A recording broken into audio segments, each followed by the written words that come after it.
আমরা দেখলাম কসবাতে কি ধরনের লাঠিচার্জ।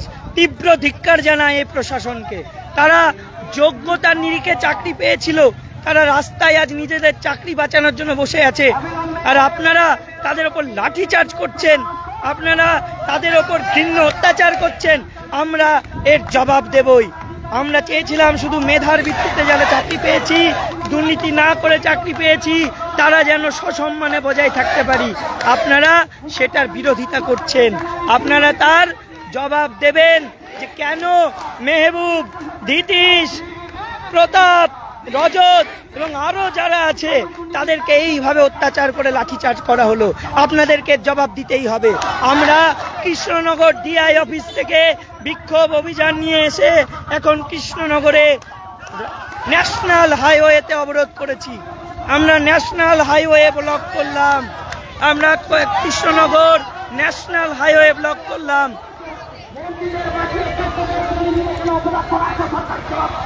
আমরা কৃষ্ণনগর ন্যাশনাল হাইওয়ে ব্লক করলাম।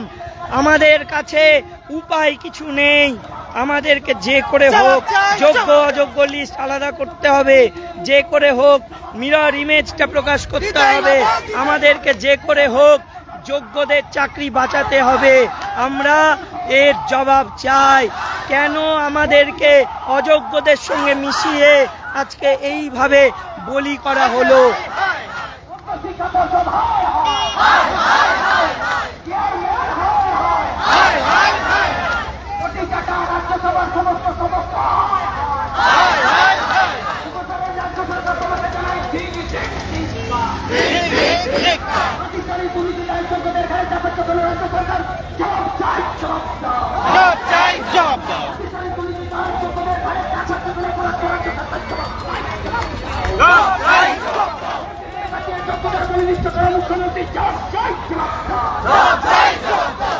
আমাদেরকে কথা দিতে হবে, যেভাবে লাঠিচার্জ করা হলো তার জন্য নিঃস্বার্থ ক্ষমা চাইতে হবে রাজ্য প্রশাসনকে। শিক্ষক শিক্ষিকা শিক্ষাকর্মীর ওপরে এরকম ঘৃণ্য লাঠিচার্জ, তার তীব্র ধিক্কার জানায়। তার জন্য নিঃস্বার্থ ক্ষমা চাইতে হবে। এবং এই যে আমাদের জন্য এত ব্যবস্থা করেছেন, এত পুলিশ, এত কিছু, আর যারা অযোগ্য, যারা দুর্নীতি করলো তাদেরকে ধরতে পারছেন না, তাদের লাঠি পেটা করতে পারছেন না। করছেন কাদের? যারা টাকা দেয়নি তাদের। যাদেরকে আপনারা অ্যারেস্ট করেছেন অবিলম্বে কোনো কেস না দিয়ে তাদেরকে ছাড়তে হবে। অবিলম্বে কোনো কেস না দিয়ে তাদেরকে ছাড়তে হবে। এটা আপনাদের করতে হবে।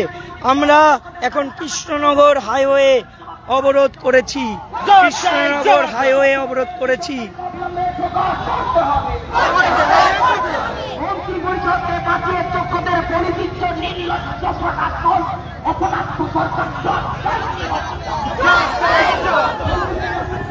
ওঠো ওঠো ওঠো ওঠো ওঠো, আসুন আসুন,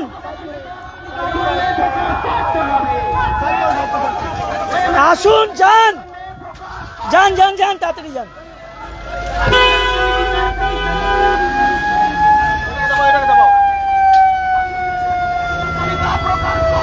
যান যান যান, আরে ছাড়ো রে, ওঠো ওঠো ওঠো ওঠো ওঠো।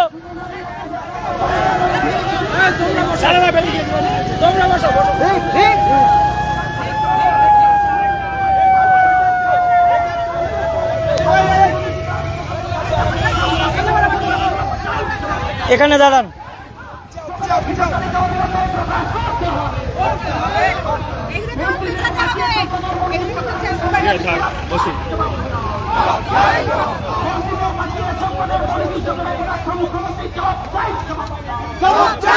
অ্যাম্বুলেন্সকে অবশ্যই ছাড় দিতে হবে, কারণ এটা আমাদের কর্তব্যের মধ্যে পড়ে। যাই হোক, আমরা যারা দুর্নীতি না করে যোগ্যতার নিরিখে চাকরি পেয়েছিলাম, আজকে তাদের করুণ অবস্থাটা একবার দেখেছেন। কিভাবে আমাদের কাছে রাস্তায় নেমে রাস্তা অবরোধ করতে হচ্ছে। কোনোদিন ভেবেছিলাম যে আমাদেরকে এই রকম পথ বেছে নিতে হবে, কোনোদিন ভেবেছিলাম আমাদেরকে টায়ার পুড়িয়ে রাস্তায় প্রতিবাদ জানাতে হবে। আমরা কোনোদিন ভাবিনি এরকমটা। আজকে আমাদের সিচুয়েশনটা এমন করে দিয়েছে এই দুর্নীতিবাজ লোকেগুলো যে আমাদেরকে আজকে এরকম পরিস্থিতির শিকার হতে হয়েছে, এরকম চরমপন্থী আন্দোলনের দিকে এগোতে হচ্ছে। আমরা এই রাস্তা অবরোধ করে রাখবো, লাঠিচার্জ করে তুলে দিক আমাদের, মেরে দিক আমাদের, মৃত্যুবরণ করতেও ভয় পাই না এখন আমরা। অবিলম্বে যাদেরকে অ্যারেস্ট করা হয়েছে তাদেরকে ছাড়তে হবে, রাজ্য প্রশাসনকে ক্ষমা চাইতে হবে। এরকমভাবে পুলিশ কিভাবে মানে আমাদের যারা যোগ্য শিক্ষক শিক্ষিকা শিক্ষাকর্মী তাদের ওপর লাঠি চার্জ করা হলো, তাদেরকে মারা হলো, হাত পা ভেঙে দেওয়া হয়েছে, এমনকি অনেক কজনকে খুঁজে পাওয়া যাচ্ছে না। আমরা এরকম পরিস্থিতির শিকার কেন হলাম? কেন এরকমভাবে আমাদেরকে অবস্থার মধ্যে ফেলে দেওয়া হলো?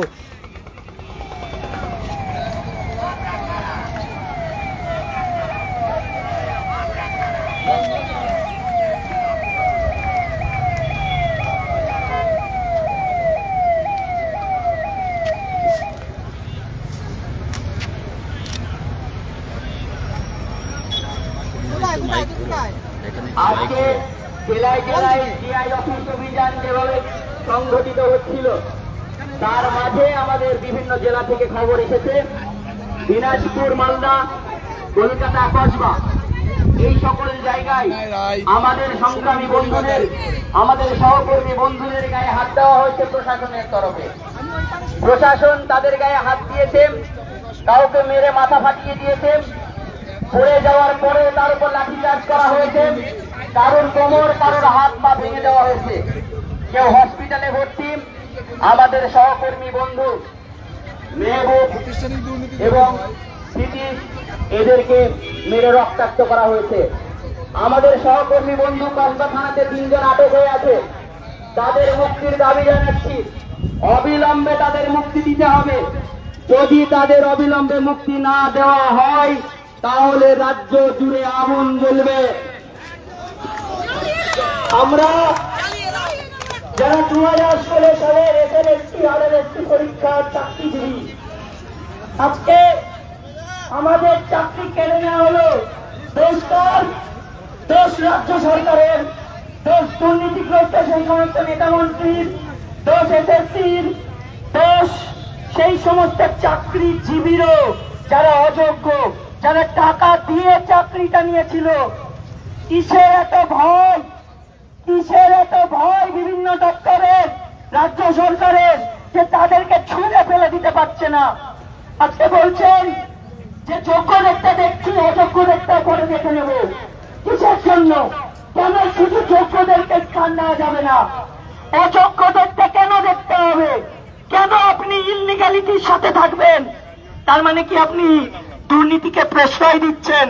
আপনি আবার বলতে চাইছেন যে ঠিক আছে, আবার টাকা নাও, আবার চাকরি পাও, আবার বাঁচিয়ে নেব, কিচ্ছু হবে না, আমাদের ভান্ডার পূর্ণ হবে। আমাদের আজকে বলা হচ্ছে আপনারা ভলেন্টিয়ার সার্ভিস দিন। ভলেন্টিয়ার সার্ভিস কেন দিতে যাব? টাকা পড়েছে, স্বেচ্ছাসেবক, আমরা সমাজকর্মী, আমরা ছাত্রছাত্রীদের পড়িয়ে মানুষ করি, তার পরিবর্তে স্যালারিটা পাই। কোন রকম দাবিদারি করে নয়, আপোষ করে টাকা নিই না আমরা। আমাদের অবিলম্বে বিচার দিতে হবে। এই বিচার দেওয়ার দায়িত্ব আমরা সুপ্রিম কোর্ট যেন যোগ্য অযোগ্য লিস্ট সেপারেট করে দেয়। এটা কখনো হয় না। সুপ্রিম কোর্ট কখনোই বলেনি যে আমি সেপারেট করে দেব, কখনোই বলেনি এটা আমার দায়িত্ব, আমি মডেলিটি ঠিক করে দেব। এসএসসির দায়িত্ব যোগ্য অযোগ্য আলাদা করে সার্টিফাই করে সেটা তবে ওয়েবসাইট এবং নিউজ পেপারে প্রকাশ করা। আমাদের নাম, রোল নাম্বার, পারলে আপনি বাড়ির অ্যাড্রেসও দিয়ে দিন, 14 গোষ্ঠী সবকিছু দিয়ে দিন, পেপারে দিয়ে দিন। তো এত নিউজ পেপারে আপনাদের বিজ্ঞপ্তি বেরো, 2টো পেপার মিলে এই শুধু এটাই দিন, সব ডিটেলস দিয়ে দেখান এরা যোগ্য আর এরা টাকা দিয়ে পা চেকে আপনার ধুলো পরিষ্কার করে বাড়ির বাজার করে দিয়ে তবে চাকরিটা পেয়েছে। আমরা কারোর দাবিদারি করে চাকরি পাইনি, কাউকে টাকা দিয়ে চাকরি পাইনি, পরীক্ষা দিয়ে মেধা নিয়ে চাকরিটা পেয়েছি। আপনাদের এত ক্ষমতা, আমরা কসবাতে এত লাঠিচার্জ করা হলো আমাদের এই যোগ্য শিক্ষক শিক্ষিকা শিক্ষাকর্মীদের ওপর। এর তীব্র ধিক্কার জানাই আমরা। অবিলম্বে যাদেরকে অ্যারেস্ট করা হয়েছে তাদের সবাইকে ছাড়তে হবে। কসবা থানায় যাদেরকে অ্যারেস্ট করা হয়েছে অবিলম্বে ছাড়তে হবে। এর আগেও হাজারবার আমাদের অ্যারেস্ট করা হয়েছে। অ্যারেস্ট করে কি করে? জল বাতাসা খাওয়ায়, থানায় গিয়ে আদর করে, সন্ধ্যাবেলা একটা লিখিয়ে ছেড়ে দেয়। কি না আন্দোলন ভেঙে দিলাম। পুলিশ খুশি, প্রশাসন খুশি, সবাই খুশি। এই খুশি নিয়েই থাকুন। আর গেলে কি বলে পুলিশ? পুলিশ নিজেই বলে আমরা বুঝি, আমরা জানি, আমার পরিবারেও আছে, আমরাও জানি কি দুর্নীতি, আমরাও জানি কি গন্ডগোল হচ্ছে, কি অসভ্যতামি হচ্ছে, কিন্তু বলতে পারি না। বলতে পারি না কারণ প্রশাসনের চাকরি করি। যখন জায়গায় জায়গায় বলেন, পুলিশের উর্দি ছেড়ে কথা বলেন, তখন আপনি সাধারণ মানুষের মতো মানবিকতার কথা বলেন। আজকে আমাদেরকে এটা বুঝতে হবে। মুখ্যমন্ত্রী বলছেন যে খেলা চলছে। খেলা খেলছে কারা? বিরোধীরা। অবশ্যই খেলছে, আমরাও দেখতে পাচ্ছি চোখের সামনে পরিষ্কার। বিজেপি, সিপিএম, কংগ্রেস সবাই খেলবে। সামনে ভোট, আমাদেরকে খেলায় মাতিয়ে রাখবে, এটা স্বাভাবিক।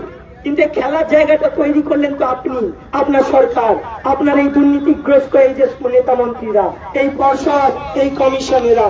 আজকে যদি এই দুর্নীতি না হতো, যদি আমরা এই চাকরি না হারাতাম, তাহলে কি সুযোগ পেত অন্য পার্টিগুলো পলিটিক্স করার? এই সুযোগ আসতো না। এখন আমাদের 3টে দাবি। মিরর ইমেজ ইমিডিয়েটলি কোথায় লুকিয়ে রেখেছেন, কোথায় ঢুকিয়ে রেখেছেন, কোথায় খুঁজে রেখেছেন? খুঁজে আনুন, প্রকাশ করুন, মিডিয়ার সামনে দেখান। এরা এই ওএমআর পরীক্ষা দিয়েছিল, এদের ওএমআর সঠিক, এরা যোগ্যতা নিরিখে চাকরি পেয়েছে। আর যে সমস্ত দুর্নীতিগ্রস্ত ফাঁকা ওএমআর 2 পেয়েছে, 52 করে দিয়েছেন, এমনকি ওএমআর আগে ফিল-আপ করিয়ে পরে জমা দিয়েছেন, তাদের লিস্টটাও প্রকাশ করুন, অ্যাড্রেস দিয়ে দিন। আপনাকে কিছু করতে হবে না, সমাজের সাধারণ মানুষই যাবে তাদেরকে মারতে। যাবে সমাজের সাধারণ মানুষ। কারণ মানুষও বোঝে যে যোগ্য অযোগ্য, এটার ভেদাভেদটা কি। আজকে দাঁড়িয়ে আমরা দেখতে পাচ্ছি যে কিভাবে খেলা চলছে। দেশের বিচার ব্যবস্থা বিচার করেছে, আমরা বিচার ব্যবস্থার উপর সত্যি আস্থা রেখেছিলাম, এখনো রাখবো। সামনের দিনে রিভিউ, কিউরেটিভ অনেক পদ্ধতি আছে, কিন্তু শুধু জানবে রিভিউ কিউরেটিভে কিছু করতে পারবে না যদি না রাজ্য সরকার সঠিক তথ্যগুলো জমা দেয় বা সঠিক পদ্ধতি অবলম্বন করে। এখনো সময় আছে।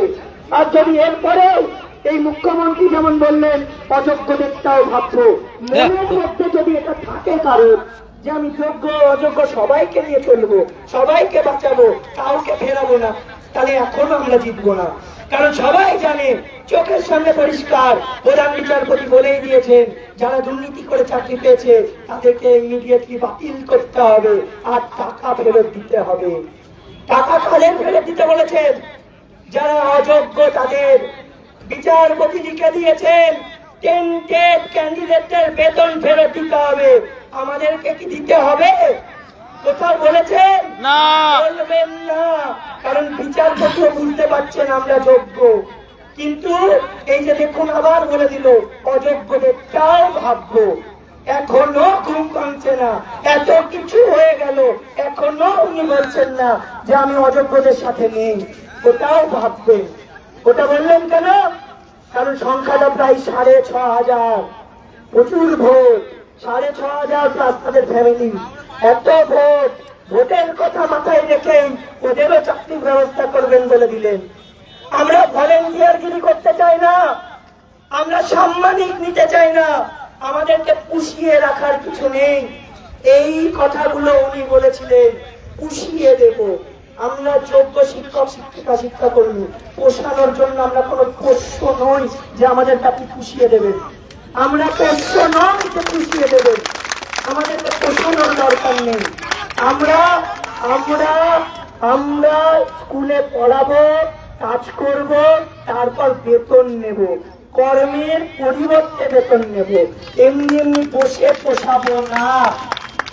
এই জিনিসটা মাথায় নিয়ে নিন। আমাদেরকে ঘুর পথে পার্শ্ব শিক্ষক, সিভিক টিচার, ভলেন্টিয়ার টিচার নিয়োগের কথা ভাববেন না। আমাদেরকে পার্মানেন্ট যেমন আছি তেমনটা কিভাবে সুপ্রিম কোর্টের ন্যায় বিচার পাইয়ে দিতে হয় সেটার ব্যবস্থা করুন। পথ এখনো আছে, এখনো পথ আছে, লুকিয়ে বেড়াবেন না, সত্যিটা সামনে আনুন। যারা এর সঙ্গে যুক্ত নিজের হাতে তাদের কান ধরে টেনে আনুন। আপনার এত ভয় কিসের? আপনি যদি নিজে প্রশাসনের সর্বোচ্চ অধিকারী হয়ে এই কাজটা করেন, মানুষ কি বলবে না যে আপনি ভালো কাজ করলেন? মানুষ তো বলবে আপনি ভালো কাজ করলেন। তাহলে লুকিয়ে বেড়াচ্ছেন কেন? এই কাজগুলো করুন। আমাদের একটা দাবি, একটাও কথা, কোনটাও কিন্তু অন্যায্য বা উল্টো পাল্টা নয়। আমরা এমন কিছু বলছি না, এমন কিছু চাইছি না যেটা আমাদেরকে বলবে যে না অন্যায্য দাবি। সব কটা দাবি আমাদের ন্যায্য, আমাদের অধিকারের, যেটা শিক্ষা ব্যবস্থা। এই শিক্ষা ব্যবস্থা ভাবুন তো, আজ থেকে কয়েক বছর আগে যখন চাকরি পেত, চাকরি করত মানুষ, হ্যাঁ দুর্নীতি আগেও প্রচুর হয়েছে, এখনো হচ্ছে, ভবিষ্যতেও হবে। দুর্নীতি থেকে কেউ মুক্তি পাবে না, কারণ যতদিন মানুষের ওই ক্ষমতা থাকবে নেতা মন্ত্রীদের, ততদিন দুর্নীতি হবে। দুর্নীতি কতদিন হবে? যতদিন সাধারণ মানুষ না বুঝবে, সাধারণ মানুষের সেই বোধ বুদ্ধির উদয় না হবে, ততদিন দুর্নীতি হবে। দুর্নীতি কোনো আমলে কম হয়নি, এই আমলেও হলো না, নেক্সট আমলেও হবে না, যদি না মানুষ বোঝে। সবাই করবে দুর্নীতি, কিন্তু প্রশ্ন হচ্ছে এই দুর্নীতি করেছে বলেই তো আজকে আমাদের এই দশা। আমাদেরকে ইমিডিয়েটলি যোগ্য অযোগ্য পৃথকীকরণ লিস্ট, সেটা সুপ্রিম কোর্টের ওয়েবসাইটে সার্টিফাই করে কমিশন যেন দিয়ে দেয়। কমিশনের সেই ক্ষমতা আছে, কমিশন পারবে, শুধু ভয়ে করছে না, দিলে যদি অন্য কেউ অ্যারেস্ট হয়ে যায়। কিন্তু হোক না। এই যে 19,000 ছাত্র, যোগ্য শিক্ষক শিক্ষিকা শিক্ষাকর্মী, এরা আর এদের পরিবার 1.5 লক্ষ, 1 থেকে 1.5 লক্ষ মানুষের ভবিষ্যৎ নিয়ে আপনি ছিনিমিনি খেলছেন। রাজ্য সরকার এবং পর্ষদ কমিশন এগুলো কি দেখতে পাচ্ছেন না? 3 জন থেকে 4 জন সুইসাইডাল অ্যাটেম্প্ট অলরেডি করেছে, সুইসাইড করে মারাও গেছেন রায় ঘোষণার পর। উনি দেখতে পান না, রাজ্য সরকার দেখতে পায় না, পর্ষদ কমিশন দেখতে পায় না, বিরোধীরা দেখতে পায় না। এরা কি দেখে না? সবাই মারা যাচ্ছে। এই যে দেখছেন চোখের সামনে, আজকে দেখতে পাচ্ছেন, কয়েকদিন পরে হয়তো এদেরও ডেথ সার্টিফিকেট লেখা থাকবে, এদেরও ডেথ সার্টিফিকেট লেখা থাকবে, আমারও ডেথ সার্টিফিকেট পাবেন। আমাদেরকে যদি ন্যায্য অধিকার থেকে বঞ্চিত করা হয়, রাষ্ট্রপতির কাছে তো আমরা স্বেচ্ছা মৃত্যুর আবেদন জানাচ্ছি, কিন্তু আমরা গণহারে সুইসাইড করবো রাস্তায় দাঁড়িয়ে, গণহারে সুইসাইড করবো রাস্তায় দাঁড়িয়ে, কেউ ঠেকাতে পারবে না। এর দায় নিতে হবে রাজ্য প্রশাসনকে, এর দায় নিতে হবে রাজ্য সরকারকে, অযোগ্য প্রার্থীদেরকে দায় নিতে হবে। তাদের জন্য আজকে আমাদের এই অবস্থা। তারা যদি টাকাটা না দিয়ে চাকরি না করতো, আর চাকরি করার সুযোগ যদি দুর্নীতিগ্রস্ত নেতা মন্ত্রীরা না করে দিত, আজকে এই দিন দেখতে হতো না। কোন চাকরিতে দুর্নীতি হয়নি? পুলিশের এত পুলিশ দাঁড়িয়ে আছে, পুলিশের চাকরিতে বেশি দুর্নীতি হয়েছে, পুলিশের চাকরিতে বেশি দুর্নীতি হয়েছে। সবাই জানি, আমরা সবাই জানি। আমরা তার মানে এই বলতে চাইছি না যে আপনারা অযোগ্য, কিন্তু আপনাদের মধ্যে অনেকে আছে যারা টাকা দিয়ে চাকরি পেয়েছে, যাদের ফিজিক্যাল ফিটনেস টেস্ট টাকা দিয়ে হয়। আমরা সব জানি কোন চাকরিতে একটা টাকা দিয়ে হয় না। আজকে যারা যোগ্য চাকরির প্রার্থীরা, তাদেরকে মেরে উঠে দিচ্ছে চাকরির প্রতিশ্রুতি দেওয়ার পরেও, কারণ ক্ষমতা নেই, ক্ষমতা নেই চাকরি দেওয়ার। স্বচ্ছ চাকরি দিতে পারবে না, দুর্নীতি করতে হবে। সামনে ভোট, আবার টাকা ইনকামের রাস্তা হবে, বিরোধীরাও টাকা লুটবে, সরকারও টাকা লুটবে। মরতে হবে কবে? আমাদের যোগ্যদের। এটুকু জানি, 26,000, 19,000, 40,000, 1 লাখ মানুষ মরে গেলেও ওদের কোনো ছাই আসে না, কোনো ছাই আসে না। দুদিন মিডিয়া টিআরপি নেবে, বলবে, তারপরে এই আর্যিকরের ঘটনার মতো আস্তে আস্তে আস্তে আস্তে সব শান্ত হয়ে যাবে। সবাই ভুলে যাবে। এই হচ্ছে জীবন, সমাজ ব্যবস্থা, বিচার ব্যবস্থা, শিক্ষা ব্যবস্থা এই হয়ে আসছে। মানুষের সুবুদ্ধির উদয় যতদিন না ঘটবে, যতদিন নাগরিক সুনাগরিক না হয়ে উঠবে, এই জিনিসগুলো চলতেই থাকবে। কোন নির্দিষ্ট পলিটিক্যাল পার্টির অন্ধভক্তি থেকে যতদিন বেরিয়ে না আসবে, এই জিনিসগুলো ঘটতে থাকবে। কেউ বলে বিজেপি, কেউ বলে তৃণমূল, কেউ সিপিএম, কেউ কংগ্রেস। একদম করে থাকে এ ভালো তো এই ভালো, ও খারাপ হলেও ভালো, ভালো করলেও ভালো। কেউ ভালোটাকে ভালো আর খারাপটাকে খারাপ বলার ক্ষমতা রাখে না। এটা মানুষেরই দোষ, এটা নাগরিকের দোষ, এটা জনগণের দোষ। বুঝতে হবে, শিখতে হবে, মাথা তুলে দাঁড়িয়ে উঠুক করে বলতে হবে, চোখে চোখ রেখে বলতে হবে যে ভালোটা ভালো, খারাপটা খারাপ। সে আপনি সেই বল না কেন, আপনি ভালো করলে ভালো বলবো, খারাপ করলে খারাপ বলবো। আমাদের যোগ্যদের সুবিচার যতদিন না দেবে, আমরা ততদিন এইভাবে রাস্তা অবরোধ, আমরা এইভাবে সুইসাইড করার স্বেচ্ছা মৃত্যুর আবেদন এইভাবে চালিয়ে যাব। আমাদেরকে যেন কোনোভাবে আর ব্যতিগ্রস্ত না করা হয়। যা আমরা চাইছি সেইটুকু করে দিন, সেইটুকু করে দিন, আপনারা করে দিন। আমরা এমন কিছু চাইছি না যেটা দিতে পারবেন না, আমরা এমন কিছু চাইছি না যেটা আপনার হাতের বাইরে, যে আপনার টাকা নেই দিয়ে দিতে পারবেন না, এমন কিছু বলছি না। সবকিছু আপনার হাতের বাইরে নয়। আপনি বলেন টাকা নেই দিয়ে দিতে পারবো না, যদি সেটাও ন্যায্য অধিকার, সেটাও আপনি ছিন্ন করে রেখেছেন। কিন্তু যেটা আমরা চাইছি সেটা দিয়ে দিন।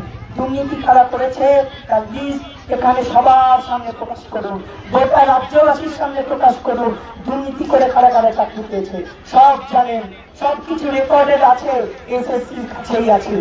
এসএসসি পর্ষদ কার কাছে কোন নেতা মন্ত্রীর বাড়িতে লোকানো আছে খুঁজে আনুন। ওই লিস্ট আমাদের চাই, ওই মিরর ইমেজ চাই, কম্পিউটারের হার্ড ডিস্ক আমাদের চাই। কোথায় লুকিয়ে ফেললেন, কোথায় ফেলে দিলেন?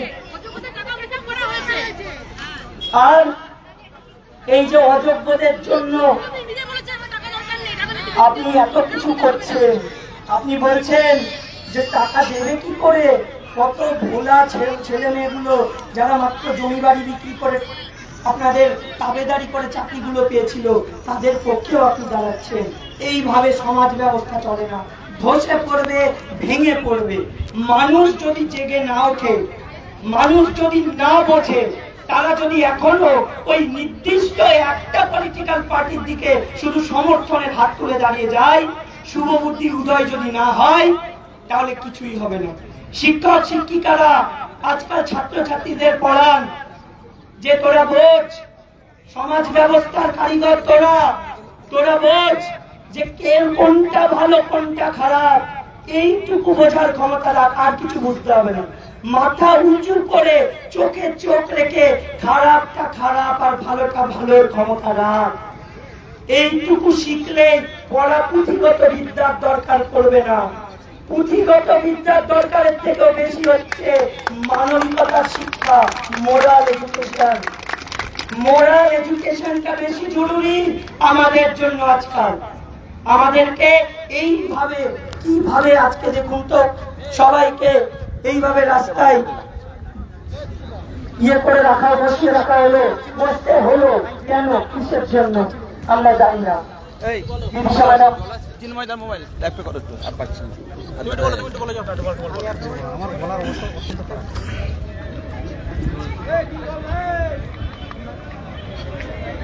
আনিস ভাই কই?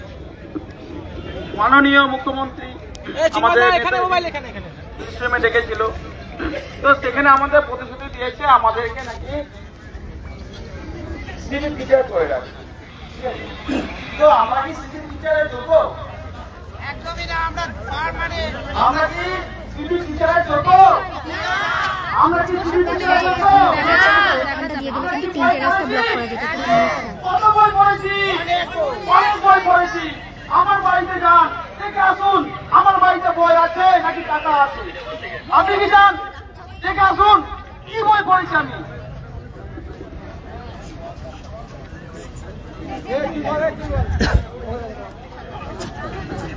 সবাই জাতীয় সড়ক অবরোধ করে আমরা বসে আছি। জীবনে কখনো ভাবিনি যে এরকম ভাবে আমাদের একদিন জাতীয় সড়কে নেমে আসতে হবে। আমরা শুধু ঘরের কোণাটাই চিনতাম, টেবিলের একটা কোণা আমাদের চেনা ছিল যেখানে বইয়ের স্তূপ জমা থাকতো।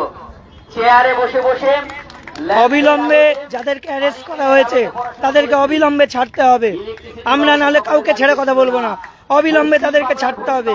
হয়তো আমাদেরকে মেরে ফেলুন আর নাহলে অবিলম্বে তাদেরকে ছাড়ুন। ক্ষমা চাইতে হবে। কেন আজকে সমাজ গড়ার কারিগর শিক্ষক শিক্ষিকা শিক্ষাকর্মীদের উপর এরকম ঘৃণ্যতম হামলা করা হলো? জবাব দিতে হবে। শুধুমাত্র ন্যায্য বিচার চেয়েছিলাম। আমরা চেয়েছিলাম অযোগ্যদের বাদ দিয়ে যোগ্যদের নিয়োগ করা হোক, যোগ্যদের লিস্ট আলাদা করে প্রকাশ করা হোক, সার্টিফাই করা হোক। তার জন্য এত বড় ব্যবস্থা, এত বড় আমাদের উপর হামলা কিসের জন্য? কিসের এত ভয়?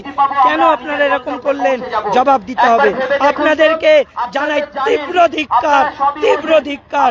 আমরা এরপরে রক্ত ঝরুক, হাত পা ভেঙে দিক, মৃত্যুবরণ করে নেব, কিন্তু আমরা চরমতম আন্দোলনের দিকে এগোবো। এবার আমরা কাউকে ছেড়ে কথা বলবো না। আমরা আগামী পরশুদিন এসএসসি অফিস অভিযান করব। সেখানে আমরা চেয়ারম্যানের কাছে 3টে দাবি রাখবো, যেটা বারবার বলছি। মিরর ইমেজ আপনি প্রকাশ করুন, আপনি যোগ্য অযোগ্য তালিকা সার্টিফাই করে প্রকাশ করুন, আর নতুন কোন প্রসেস করিয়ে যোগ্যতার প্রমাণ আমরা দেব না। এই 3টে জিনিস আমরা চাইবো আগামী পরশু। আমরা এইটাই চাই যে যারা দুর্নীতি করলো তারা দুর্নীতিকে আরো প্রশ্রয় দিচ্ছে, আবার বলছে অযোগ্যদেরটাও দেখে নেব। এটা কি করে হয়? কেমন সমাজ ব্যবস্থা, কেমন শিক্ষা ব্যবস্থা? মানুষের কি শুভবৃত্তির উদয় আজকেও হবে না? মানুষ কি ফিরেও তাকাবে না? এখনো বোকা বনে থাকবে? মানুষের উদয় হওয়া দরকার। মানুষের মাথা তুলে মাথা উঠিয়ে এখন প্রতিবাদ করা দরকার। এই যেই দুর্নীতি করুক, সে বিরোধী দল করুক, রাজ্য সরকার করুক, কি কেন্দ্রীয় সরকার করুক, যেই করুক, ভালোটাকে ভালো আর খারাপটাকে খারাপ বলার ক্ষমতা রাখতে হবে। চোখে চোখ রেখে বলতে হবে আমরা ভালোর সাথে আছি, খারাপের সাথে নেই। আজকে সেই জিনিসটা করতে পারলেন না। আমরা কোনোভাবেই যতক্ষণ না এই আমাদের সহকর্মীদের ছাড়া না হচ্ছে কসবা থানা থেকে, আমরা অবরোধ তুলব না। তাদেরকে বিনা কোনো কেসে নিঃস্বার্থে ছাড়তে হবে। আর তাদের ওপর হামলা করলো যারা, তাদেরকে ক্ষমা চাইতে হবে। কেন এরকম সিচুয়েশন করা হলো, কিসের জন্য এরকম মানে আপনারা করলেন আমরা জানি না। শুধুমাত্র যোগ্যতার নিরিখে চাকরি পেয়েছি বলে, আমরা ন্যায্য বিচার চেয়েছিলাম বলে আজকে এরকম অবস্থা করছেন। আপনাদেরকে ছেড়ে কথা বলবো না। আমরা তীব্র থেকে তীব্রতম আন্দোলনের দিকে যাব। পুলিশ এখানে বসে আছেন, দেখুন সংখ্যাটা। তারা হয়তো একটু পরে আমাদেরকে লাঠিচার্জ করবেন, হয়তো আমাদের গায়ে হাত তুলবেন, কিন্তু আপনারা যাই করুন, আমরা আমাদের জায়গা থেকে নড়বো না। আমরা আমাদের জায়গা থেকে নড়বো না, কারণ আমাদের দাবি একটা অন্যায্য দাবি নয়। আমরা কখনো দুর্নীতির সাথে থাকতে চাইছি না, অসত্যের সাথে থাকতে চাইছি না। কথা বুঝুন, সময় আছে। যোগ্যদের পক্ষে দাঁড়ানোর, তাদের বাঁচানোর সময় আছে। এখনো সেই সময়টা কাজে লাগান। এবং আপামর যত ক্যান্ডিডেট, যত চাকরিজীবী আছো, সবার উদ্দেশ্যে বলছি, আগামী পরশুদিন ঐক্যবদ্ধ হও। একসাথে আমরা অভিযান করব, একসাথে আমরা রাজপথে নামবো। আমরা কাউকে আর সেই সুযোগ দেব না, আলাদা হব না, ঐক্যবদ্ধ থাকবো। United we stand, it is our strength. ব্রিটিশরা যেমন ভারতবর্ষ ছাড়তে বাধ্য হয়েছিল, এই বাঙালি কি করে